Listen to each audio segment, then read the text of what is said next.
Right, what's good, YouTube? Welcome back to another reaction. Today we got exotic animals in ancient Rome. This is from Onella. Let's just straight into this one, man.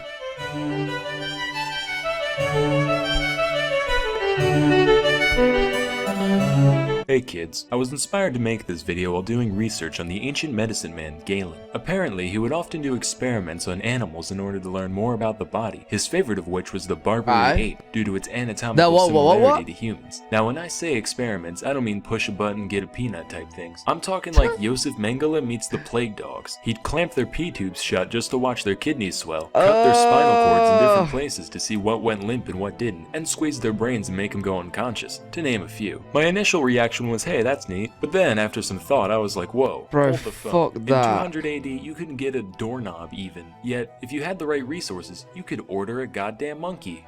Many monkeys, in fact.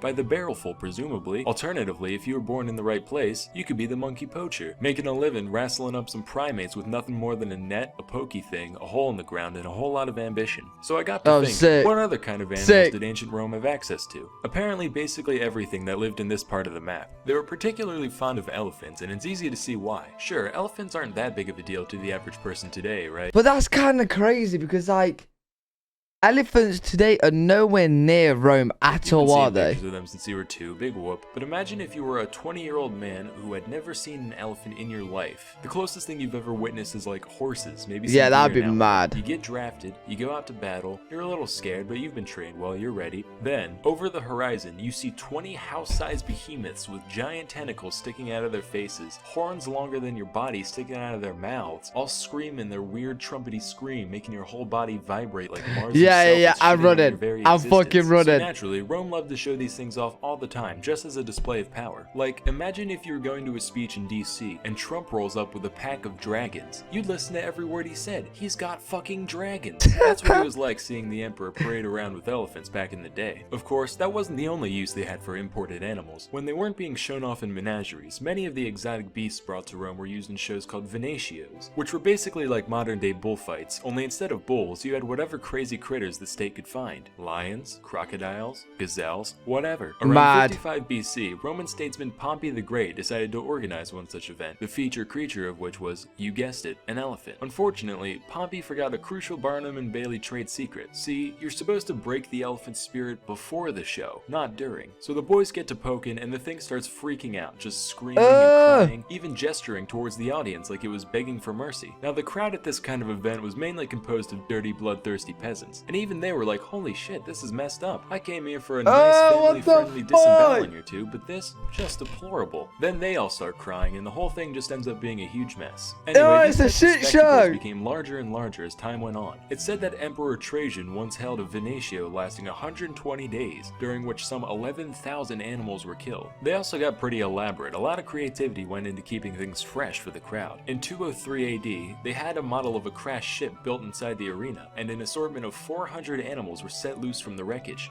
and then killed. That's what we should do for the next Super Bowl halftime show, honestly. Just pack every team's mascot. Wait, when they're on about killing, right? Are they on about like some gladiator kind of show where, you know, gladiator comes out and fights them? Or they're on about they're just getting loads of people to go there and just kill them? To a decommissioned submarine. Then, when they all run out, we have the troops gun them down while the national anthem plays in the background. Anyway, the ingenuity of the people organizing these events really knew no bounds. One time they tied together a bear and a bull just to see what they'd do. Unfortunately, all that happened was the stock market crashed. Also, fun fact, one Emperor Commodus is credited with the invention of a unique crescent-shaped arrow designed specifically to decapitate ostriches and watch them run around headless for a while. Seriously, they did that so often that they needed a device to make the job easier. Sometimes, just to shake things up, they'd have the animals kill the people, which was known as damnatio ad bestias. This form of execution was typically carried out using lions, but other beasts were used as well, including dogs, bears, and at one point even an eagle, although the guy was crucified first, so it wasn't much of a fight. So bro, this is mad. Like, imagine living in these times